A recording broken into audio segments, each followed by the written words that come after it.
Halika kayo at samahan nyo kami sa aming pamamasyal sa bukid. Kasama ko aking 3 anak. Sina Julia, Shasha at si Jacob. Ayan. Nagselfie-selfie muna sa magandang tanawin. Ayan. Sinamahan nila ako sa bukid. Kasi pupuntahan namin yung mga alagang pato. Ayan. Hello mga friends.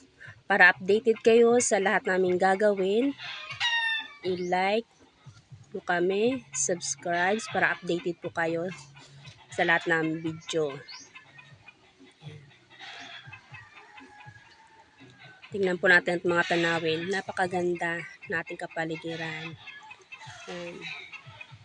Diba? Kakaaliw. Punta na kami sa aming bahay.